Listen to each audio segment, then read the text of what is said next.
Mesdames, Messieurs, bonsoir et bienvenue à cette édition, le sommaire. Quelques heures après la déclaration du procureur spécial près la Criette sur l'interpellation de Bokor Meki et Théodret, l'UP Le Renouveau s'est prononcé à travers un communiqué. Plus de détails dans cette édition. Dans l'émission PAG 2021-2026, réédition de compte, la ministre de l'Enseignement supérieur est revenue sur la réforme liée à la désignation des recteurs. Nous y reviendrons dans ce JT. L'association All Universities Friends a offert des kits scolaires aux écoliers de l'EPP Fondi à Tofort. Le compte rendu dans cette édition.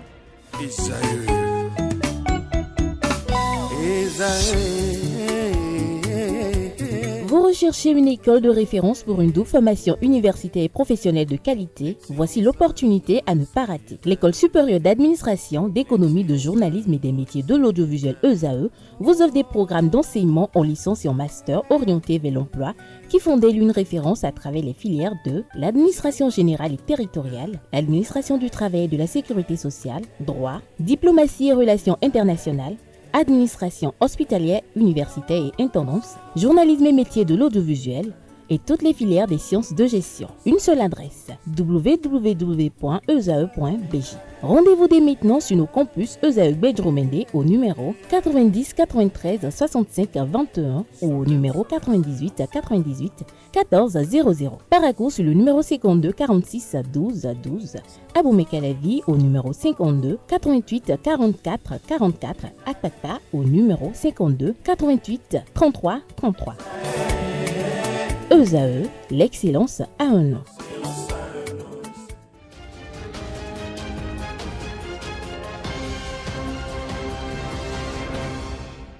Bonsoir à tous, je l'annonçais en titre lors d'un point de presse animé mercredi à Cotonou. Le procureur spécial près la Criette Mario Métonon a confirmé l'arrestation de Oswald Omeki, l'ancien ministre des Sports.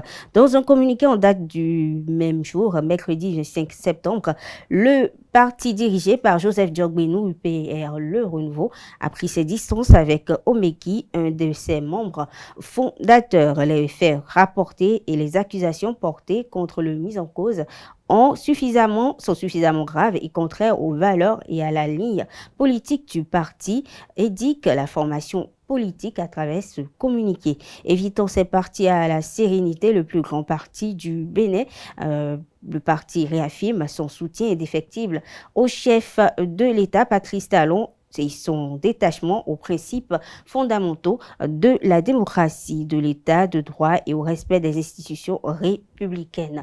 Il faut rappeler que l'ancien ministre des Sports et de la Jeunesse de 2016 à 2023, Oswald Omeki, a été interpellé dans la nuit du lundi à mardi à son domicile où il était sur le point de remettre une forte somme d'argent au patron de la garde républicaine afin de le convaincre à participer à un projet de coup d'État qui devrait avoir lieu ce 27 septembre. Toujours parlons de cette affaire, quelques heures après la sortie médiatique de procureur, le parti Renaissance nationale, à travers sa présidente, s'est exprimé et a exprimé son soutien au chef de l'État à travers un communiqué également. Nous invitons l'opinion publique à garder confiance en nos institutions qui seules sont habilitées apprécier et juger les situations en toute transparence et impartialité, peut-on lire dans ce communiqué. Le parti appelle à la retenue et à la vigilance face aux interprétations et aux spéculations qui pourraient nuire à l'unité nationale et à l'image de notre pays, le Bénin. Le parti appelle également les institutions compétentes à traiter cette affaire avec professionnalisme et rigueur. Autre information dans cette édition, depuis 2021, avec la réforme enclenchée dans l'enseignement supérieur au Bénin, le recteur est désigné par une nomination prise en Conseil des ministres. Une réforme que justifie la ministre de l'enseignement supérieur et de la recherche scientifique, Éléonore Yaïladékan, au cours d'un entretien spécial consacré au bilan des 8 années de gestion dans son département. Entretien animé par les confrères Wahab Ali Bara de Canal 3 Bénin et Renaud Akakou de la télévision nationale. En voici un extrait. C'est parti d'un séminaire ministériel présidé par le chef de l'État. Parce que ce qui se passait, tel que je l'ai décrit tantôt, était ahurissant.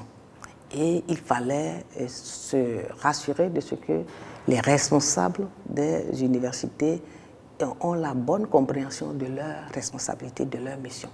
C'est ce qui a permis donc, de mettre d'abord en place le CIEDE, et qui est l'organe de régulation qui permet de donner à chaque entité la bonne compréhension de ce qu'elle doit faire et de faire en sorte que ces actions ne paralysent pas les autres des autres maillons. Et après cela, c'est la désignation, la mise en place des conseils d'administration. Ça aussi, c'est les nouveaux organes au niveau de nos universités. Ça n'a jamais eu lieu. Donc c'est avec le gouvernement de la rupture que les premiers conseils d'administration des universités ont été institués. Et ce sont ces conseils d'administration qui ont procédé donc, à tout le processus de désignation des hauts responsables. Alors, ces hauts responsables sont désignés sur la base d'un appel à candidature. Ce n'est pas effectivement, si vous avez dit polémique, c'est parce que tout le temps, dans le milieu universitaire, ce qui caractérise ce milieu, c'est la désignation par les élections. Oui. Mais on sait, moi-même, je viens du même système, on sait que chaque système a ses avantages et ses inconvénients. Oui. Et dans tous les cas, on ne peut aller vers un bon système éducatif et de meilleurs produits qui sortent de ce système que sur la base d'une bonne responsabilité des acteurs. Et donc, ceux-là qui, pour la première fois, ont déposé un dossier d'appel à candidature. Ils ont participé à cela. Ils ont exprimé leur vision. Comment ils comprennent la vision de développement de l'université. Comment ils entendent assurer le fonctionnement des universités. La gestion budgétaire, ce n'est pas toujours donné à tout le monde de connaître les rouages vraiment de maîtrise d'un budget, les équilibres, etc. Et en même temps de s'assurer de ce que les organes au niveau des entités fonctionnent très très bien, que les évaluations se passeront vraiment dans les délais et que les actes administratifs qui sanctionnent ces évaluations seront également délivrés dans les délais. C'est tout ça qui rentre dans l'évaluation. La ministre Éléonore Yaïla Descamps a profité de l'occasion pour exposer les avantages de cette réforme et les résultats obtenus. Suivons à nouveau. Sur le terrain aujourd'hui, ce qui a changé, c'est déjà qu'ils maîtrisent le budget. Le budget, c'est devenu un budget d'investissement et non un budget de fonctionnement. La maîtrise du budget est déjà chose acquise, mais seulement dans quelle proportion? Si on prend le budget pour assurer plus de fonctionnement que d'investissement, ça pose des problèmes. Ça veut dire qu'on va faire beaucoup plus d'émissions, on sortira, on fera des colloques, mais l'étudiant qui est au cœur de tout cela ne va pas être dans de très bonnes conditions. Les infrastructures, comment on met les intrants en place pour que l'étudiant soit formé dans de bonnes conditions. Les supports qu'on met à disposition de l'étudiant. Est-ce qu'on continue par les vendre encore, les polycopes? Non, on ne va pas le faire, puisque nous sommes là, s'il s'inscrit, c'est justement pour pouvoir l'accompagner. Les sorties pédagogiques. On doit être responsable de ces sorties pédagogiques et s'assurer de ce qu'il y aura un plus qui viendra compléter la formation de l'étudiant. Tout cela. Et lorsqu'on parle de harcèlement sexuel, avant, vous savez bien, personne ne veut être responsable de cette affaire. Peut-être on regarde un peu comment ça se passe et puis bon, c'est l'affaire de l'autre. Mais là, c'est une responsabilité distribuée au niveau de tous les responsables. Donc, cela montre que ces gens que vous avez depuis 3 ans bientôt qui sont là, ben, ils ont gagné beaucoup de choses.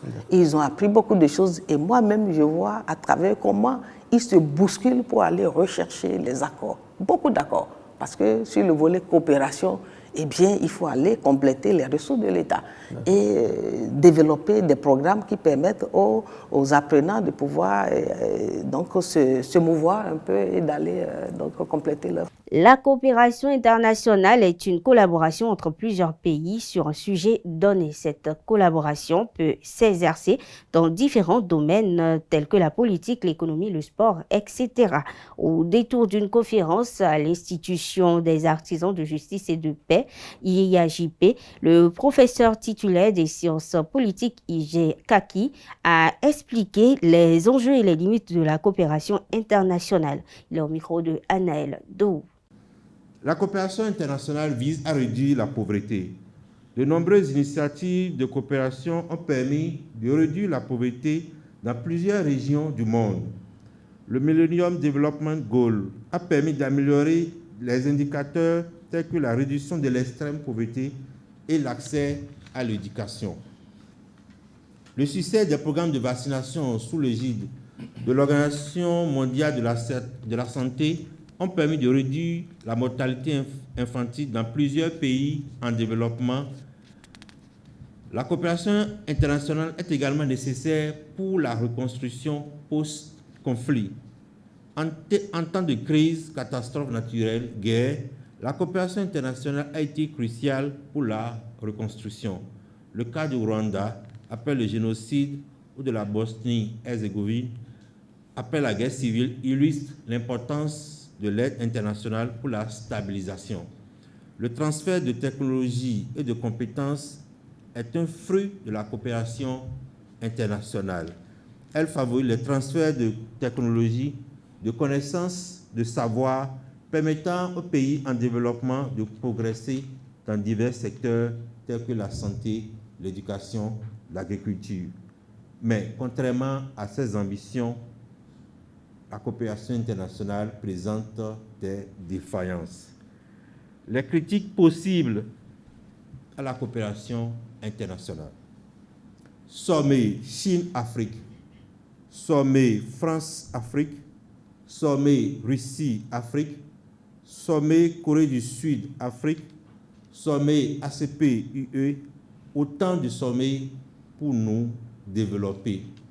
Quel bilan peut-on réaliser? En fait, la coopération internationale crée ou peut créer une forme de dépendance. Les pays en développement peuvent se retrouver prisonniers de prêts et d'aides qui limitent leur souveraineté et leur capacité à définir leur propre politique de développement.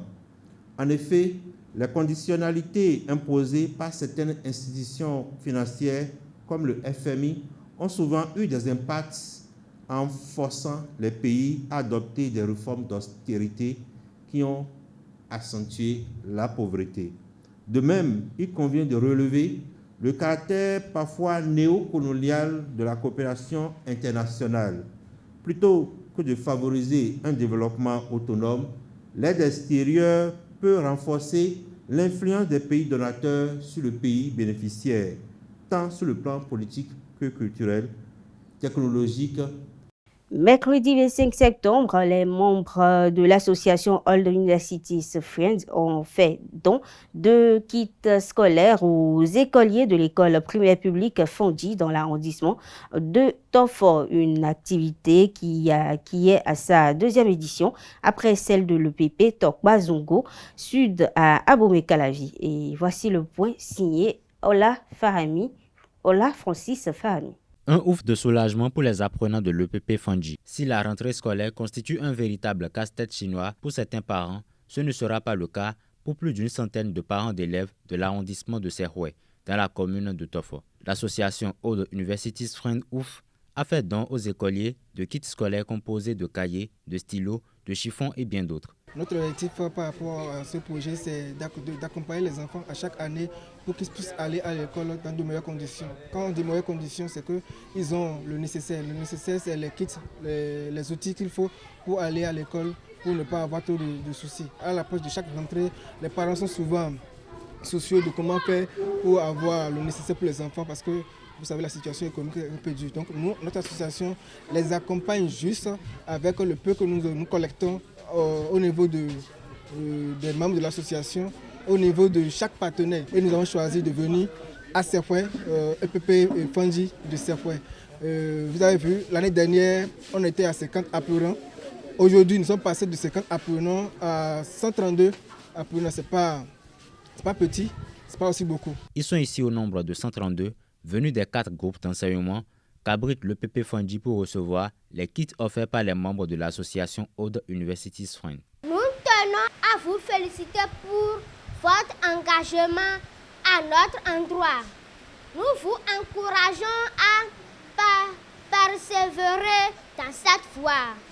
Nous vous assurons que nous ferons un bon usage des kits scolaires. Et nous serons très utiles pour apprendre. Le meilleur cadeau que nous pourrions vous faire, c'est d'avoir une excellente moyenne à la fin de l'année et que vous soyez fiers de nous. Du fond du cœur, nous vous disons merci. Pour les enseignants, ce don de kits scolaires constitue un réel coup de pouce pour l'apprentissage des enfants. Merci pour ce geste fraternel que vous leur adressez. Et figurez-vous que jusqu'à présent, il y en a parmi eux et beaucoup encore qui ne sont pas à jour vis-à-vis des cahiers que nous leur demandons. C'est pour vous dire que ce geste d'accompagnement des familles est le bienvenu. C'était un moment plein d'émotions et de joie pour ces apprenants. Les élèves de l'EPP Fandji ont ensuite promis à leurs donateurs un taux d'admission de 100% à l'examen du CEP 2025. Un tuteur est généralement défini comme une personne chargée légalement de veiller sur un mineur, de gérer ses biens et de le représenter dans les actes juridiques. Une pratique répandue en Afrique de l'Ouest, précisément au Bénin, mais qui, selon certains citoyens, présente des avantages aussi bien que des risques. Quelques-uns sont au micro de Quentin Amoussou pour plus de précision.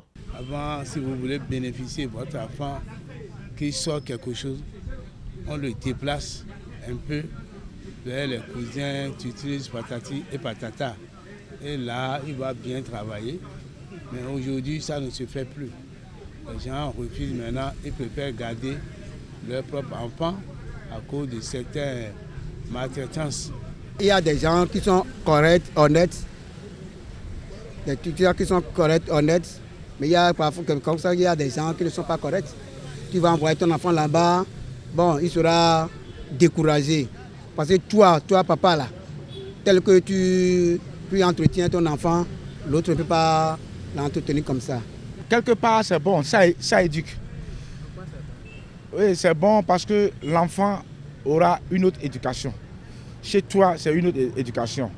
Mais là-bas, arriver là-bas, c'est une autre éducation. Moi, je suis resté avec un oncle qui est directeur d'école, paix à son âme. Bon, j'ai reçu une autre forme d'éducation que j'ai jamais reçue. Vous voyez, non, ça m'a éduqué beaucoup. La difficulté de la vie, en tout cas, je me suis préparé à beaucoup de choses. J'ai fait seulement 1 an là-bas. J'ai fait seulement 1 an là-bas, mais ça m'a beaucoup éduqué, je vous jure. Qu'est-ce qui amène à faire de tuteur ou de tutrice? C'est la pauvreté, c'est notre pauvreté humaine. Nous sommes pauvres, sinon je n'ai pas besoin pour que mon enfant aille rester sous un tuteur ou bien une tutrice. Je vais aller étudier. Si j'ai les moyens, je lui loue tout ce qu'il faut et je le visiterai à chaque moment. Vous savez qu'il y a des conséquences. Peut-être que l'enfant peut faire quelque chose que ça ne peut pas plaire à son tuteur ou sa tutrice. Ou bien il va faire quelque chose que la tutrice ou bien le tuteur aussi va se effacer. Ou bien soit il va dire, ah, c'est pas mon enfant, bon, c'est ce que je vais faire, c'est un aide que je suis en train de faire. Bon, on va maltraiter l'enfant, qu'on soit là. Bon, moi qui suis ici, moi je n'aime pas trop.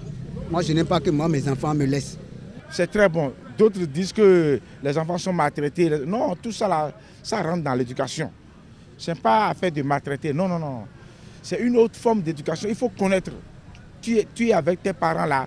C'est une autre manière qu'on te traite. Maintenant, arriver là-bas, tu vas recevoir une autre manière. Et il faut prendre le courage pour faire le temps que tu vas faire.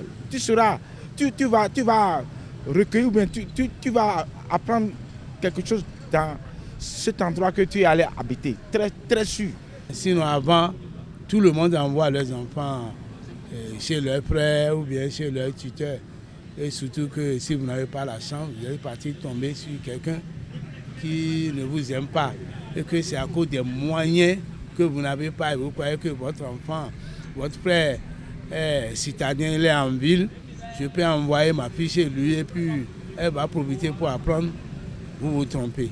Des conséquences, oui, des conséquences, parce que j'ai une petite fille qui a été battue à mort.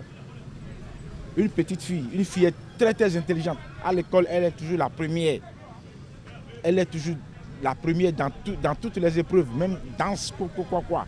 Définie comme affection courante qui survient après la consommation d'eau ou d'aliments contaminés par des bactéries, des virus ou des parasites, les risques de l'intoxication alimentaire peuvent varier en fonction de l'agent pathogène et de l'état de santé général de la personne affectée. Comment s'y prendre lorsqu'une personne est atteinte d'intoxication alimentaire? Élément de réponse avec Christine Adjonou Adiagodo, nutritionniste, diététiste, au micro de Nasserine Fatoumi, Francis Farami. Une intoxication alimentaire est un trouble digestif que nous observons dès que nous consommons des aliments contaminés ou des boissons contaminées par des germes, notamment des virus, des bactéries, des parasites et aussi parfois des produits chimiques. L'intoxication alimentaire souvent se manifeste par des diarrhées, des vomissements, des crampes abdominales, parfois de la fièvre. C'est comme ça que nous reconnaissons généralement de façon systématique si quelqu'un est intoxiqué sur le plan alimentaire ou pas. Oui, elle est vraiment mortelle et donc pour l'éviter, il y a des dispositions que nous devons prendre. Alors, la première des choses, c'est d'observer une hygiène de façon générale et de façon particulière, il faut adopter une hygiène alimentaire, d'accord, et une hygiène environnementale. Hygiène environnementale, c'est de prendre soin de son environnement, tout ce qui est lieu de cuisine, là où nous vivons, et notre habitation en général, notre cuisine, nos ustensiles et les boissons, notamment pour ceux qui n'ont pas une source d'eau potable comme la Soneb. Et même si on a une source d'eau potable comme la Soneb, il faut quand même assainir l'environnement où il y a le robinet. Si on a autre source d'eau, nous devons décontaminer cette eau. Il y a des différentes manières de décontaminer les eaux. En dehors de ça, les contenants des eaux, là où nous stockons nos boissons, il faut veiller à ce que ça soit propre avant d'y mettre l'eau de boisson. En dehors de ça, tout ce qui est ustensiles de cuisine, il faut les protéger pour éviter que les mouches se posent là-dessus. Aussi, par rapport aux aliments, nous devons forcément nettoyer nos aliments, quoi qu'en soit la source. Si c'est la source et la nature, bien sûr. Si c'est des céréales, forcément, avant de les réduire en poudre et en faire des farines, il faut forcément les nettoyer une première fois, pas les tremper catégoriquement, mais toutefois les nettoyer, les sécher avant de les envoyer au moulin. Tout ce qui est légumes et les fruits, il faut forcément bien les nettoyer, il faut les tremper, respecter un certain nombre de temps dans les solutions de décontamination. Il faut bien les nettoyer, les rincer abondamment, puisque tout à l'heure je disais qu'on peut s'intoxiquer facilement à travers les produits chimiques. Et donc il faut plusieurs fois rincer nos aliments, bien les nettoyer avant de les consommer. Ça, c'est tout ce qui est fruits et légumes. Tout ce qui est source d'origine animale, c'est-à-dire viande et poisson, il faut également les nettoyer correctement avant de les cuire et les consommer. Donc voilà un peu quelques dispositions que nous devons prendre avant pour éviter les intoxications alimentaires.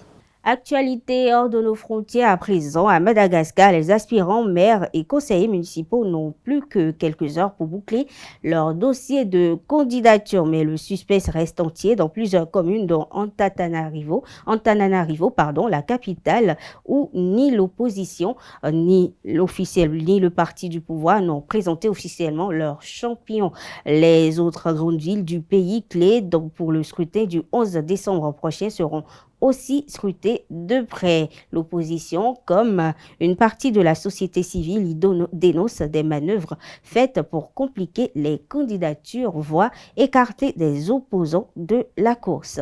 Le président américain Joe Biden a annoncé ce jeudi 26 septembre 2024 une augmentation de l'aide militaire à l'Ukraine, à Kiev, avec une enveloppe de près de 8 milliards de dollars et de nouvelles munitions de longue portée avant de recevoir son homologue ukrainien à la Maison-Blanche, alors que le Kremlin agite la menace nucléaire. Le président Volodymyr Zelensky a salué cette nouvelle aide qui favorisera, selon lui, la victoire de son pays dans une guerre que lui livre la Russie. Joe Biden a également appelé à la tenue en Allemagne d'un sommet de haut niveau avec 50 pays alliés de l'Ukraine afin de coordonner les efforts de ces pays dans la défense de l'Ukraine contre l'agression russe. Autre information hors de nos frontières, au moins 46 personnes, dont 35 enfants, sont mortes noyées dans l'état indien de Bihar, dans l'est du pays, en se baignant lors d'un festival religieux hindou, a précisé ce jeudi un responsable des services locaux de gestion des catastrophes. Ces noyades ont eu lieu mardi et mercredi dans 15 districts de l'état de Bihar à l'occasion du festival précité, pendant lequel des mères jeûnaient pour assurer le bien-être de leurs enfants. Des recherches se poursuivent encore ce jeudi pour retrouver les corps de 3 autres personnes selon la même source. Sport à présent, acte 2 de l'immersion dans la préparation des équipes béninoises pour les 45e championnats d'Afrique des clubs champions de handball. Après Adidja HBC, hier, nous replongeons dans l'état-major de Flowers CNSS qui est en lice avec 2 équipes. Et le reportage est signé Larios Adjagun. Flowers CNSS s'active aussi bien chez les dames qu'en hommes pour les 45e championnats d'Afrique des clubs champions de handball. Sous la houlette du directeur technique, et joueuses et joueurs reviennent sur les planchers du Hall des Arts, Loisirs et Sports de Cotonou qui les ont vus sacrés champions du Bénin 2024 pour cette fois-ci affûter leurs armes pour ces joutes continentales. Quelques jours de repos aux joueurs. Ils sont revenus, on a amorcé la préparation de la Coupe d'Afrique, 2 séances par jour, des séances d'1h30, 1h30, en matinée, en soirée. Toute cette semaine, c'est comme ça va se passer. La semaine prochaine, nous allons rentrer dans la période d'affûtage où nous allons diminuer le nombre de séances. Mais dans l'ensemble, tout se passe très bien. Le groupe est homogène, le groupe se comprend bien. Application, rigueur et exigence. Le staff technique ne laisse aucun détail dans la mise en place des stratégies de jeu au niveau de l'équipe féminine. Nous sommes vraiment sur la dernière ligne droite. Donc actuellement, on est en train de faire travailler beaucoup plus la cohésion et en attaque, revoir les systèmes en attaque et travailler notre jeu défensif. Comme nous venons du championnat, nous allons juste faire l'effort d'entretenir et de faire les derniers réglages en attaque comme en défense. Charles Toko, le président du club, assiste à la séance de l'après-midi de ce mercredi 25 septembre. Grand passionné de la discipline, il n'hésite pas à partager sa vision de jeu avec le groupe.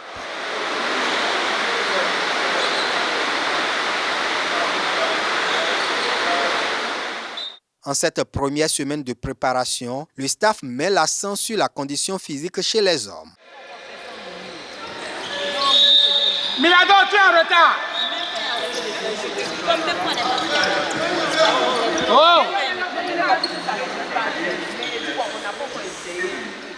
Logé dans la poule B en compagnie de FAP du Cameroun, de Raja Agadi du Maroc et de Don Bosco de la Côte d'Ivoire, Flowers CNSS Hommes rêve d'atteindre tout au moins le carré d'as. Les objectifs, c'est d'aller en demi-finale. Aller en demi-finale parce que je fais confiance au groupe et je sais que tout va bien se passer. Je connais bien l'équipe de FAP, je connais bien l'équipe de Don Bosco. On ne connaît pas l'équipe de Raja. Nous allons les voir jouer et puis on va voir ce que ça va donner. Du côté des dames, l'on compte saisir la moindre opportunité pour aller le plus loin possible dans la compétition. Dans notre poule, on a le champion du Congo et on a le champion, l'équipe championne de l'Égypte. Donc, nous-mêmes savons que ces deux nations, c'est des grandes nations de handball. Donc, la première chose à attendre, c'est d'aller s'y frotter d'abord, d'aller apprendre. Et si dans l'apprentissage, comme le dirait l'autre, l'appétit vient en mangeant. Si en mangeant, on a l'appétit. Nous avons des rêves et nous allons essayer de réaliser nos rêves. En attendant d'y arriver, la préparation se poursuit. Parlons toujours de Flowers CNSS.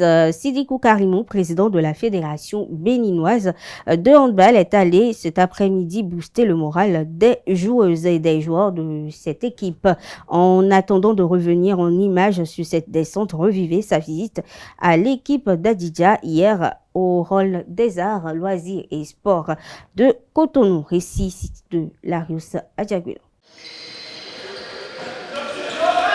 Un spectateur peu ordinaire à la séance d'entraînement d'Adidja Handball Club ce mercredi 25 septembre 2024. Sidikou Karimou, président de la Fédération béninoise de handball, vient booster le moral des militaires en préparation des 45e championnats d'Afrique des clubs champions. Le responsable de l'organisation et moi, au nom de la fédération, nous sommes venus manifester notre soutien à Adidja pour vous dire de continuer sur la lancée qui est la vôtre.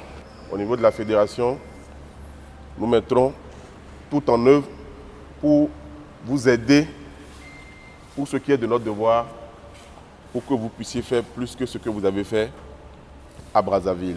On ne doit plus reculer, on doit avancer à chaque fois. Pour ses premiers pas sur la scène continentale, Adidja a atteint les quarts de finale lors de l'épopée congolaise. Au Maroc, Mathieu Serge Dako et ses poulains ont plus qu'un statut à défendre. L'évaluation pays dépend du comportement des clubs en compétition africaine. Nous voulons aller à la CAN Rwanda 2026. Nous avons besoin d'être bien évalués, nous avons besoin d'avoir des points, nous avons besoin d'engranger des points pour pouvoir être éligibles. Donc clairement, je vous dis, vous êtes en mission pour le pays, pour nous permettre de nous qualifier valablement pour la Coupe d'Afrique des Nations Rwanda 2026. Le haut niveau, ce n'est pas dans le bras, ce n'est pas dans le défi physique, Anselme. Ce n'est pas l'excès, mais c'est la bonne dose. Et la bonne dose vient de la tête. Donc je voudrais vous encourager et vous dire, mettez la tête à contribution et je sais que vous avez le potentiel. En soldats aguerris, les militaires saisissent la balle au bon et rassurent la délégation fédérale. Je tiens à vous réitérer nos engagements. Que ce qu'on a eu à faire au Congo, on ne fera plus que ça. On ne fera plus que ça dans la mesure de vous étonner pour que vous puissiez revenir encore en soutien plus que l'année dernière.